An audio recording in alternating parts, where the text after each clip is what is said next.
రెండు తెలుగు రాష్ట్రాల్లో తొలి హైటెక్ జాతీయ రహదారి మే నెల నుంచి అందుబాటులోకి వస్తోంది. అడుగడుగునా సీసీ కెమెరాలు, సోలార్ ప్యానెళ్లు, సమాచారాన్ని అందించే క్యూఆర్ కోడ్లు, ఎమర్జెన్సీలో తెరుచుకునే డివైడర్లు, అత్యాధునిక రవాణా నిర్వహణ వ్యవస్థ, ప్రయాణించిన దూరానికే టోల్ వసూళ్లు, ఎంట్రీలు, ఎగ్జిట్లు కూడా చాలా తక్కువ సంఖ్యలో ఉండడమే దీని ప్రత్యేకతలు. ఇప్పటి వరకు ఏపీ, తెలంగాణలో యాక్సెస్ కంట్రోల్ గ్రీన్ ఫీల్డ్ రహదారి ఒక్కటీ లేదు. ఇదే మొదటిది అవుతుంది. రెండు తెలుగు రాష్ట్రాలను కలుపుతూ ఖమ్మం, దేవరపల్లి మధ్య 4 లైన్లతో నిర్మించిన మొదటి access control green field highway ఇది. హైదరాబాద్ నుంచి విశాఖపట్నం వెళ్లాలంటే సూర్యాపేట, విజయవాడ మీదుగా 676 కిలోమీటర్లు ప్రయాణించాలి. ఈ హైవే మీదుగా వెళ్తే 56 కిలోమీటర్ల దూరం తగ్గుతుంది. రహదారి పక్కన బోర్డులపై క్యూఆర్ కోడ్ ఉంటుంది. దీన్ని స్కాన్ చేయగానే ఆ రహదారిలో ఉండే యాక్సిడెంట్ స్పాట్స్, ఆసుపత్రులు, హోటళ్లు, పోలీస్ స్టేషన్ల సమాచారం లభిస్తుంది. అంబులెన్సులు, ఫైర్ ఇంజన్ల కోసం అత్యవసరంగా యూటర్న్ తీసుకోవడానికి రోడ్డు మధ్యలో డివైడర్లు తెరుచుకుంటాయి.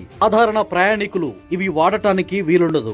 ఏదైనా ప్రమాదం జరిగి ట్రాఫిక్ నిలిచిపోతే వాహనాలను మళ్లించేందుకు వీటిని ఉపయోగిస్తారు. సెన్సార్లు, కెమెరాలు, ఇంటర్నెట్ ద్వారా ట్రాఫిక్ ను కంట్రోల్ చేస్తారు. మితిమీరిన వేగంతో వెళ్లే వాహనాలను గుర్తించి ఆటోమేటిక్ గా ఈ చలాన్లు విధిస్తాయి. కొత్త రహదారిపై ప్రతి 2 కిలోమీటర్లకు ఒక సీసీ కెమెరాను ఏర్పాటు చేశారు. ఇది 360 డిగ్రీల కోణంలో పనిచేస్తుంది. రోడ్డుకు 2 వైపులా కిలోమీటర్ దూరం దృశ్యాలను రికార్డు చేస్తుంది. రహదారిపై సోలార్ తో వెలిగే దీపాలను ఏర్పాటు చేశారు. లైటింగ్ స్తంభాలకు అమర్చిన బ్యాటరీలో 12 గంటల పాటు బ్యాకప్ ఉంటుంది. సాయంత్రం అయ్యేసరికి ఆటోమేటిక్ గా దీపాలు వెలుగుతాయి.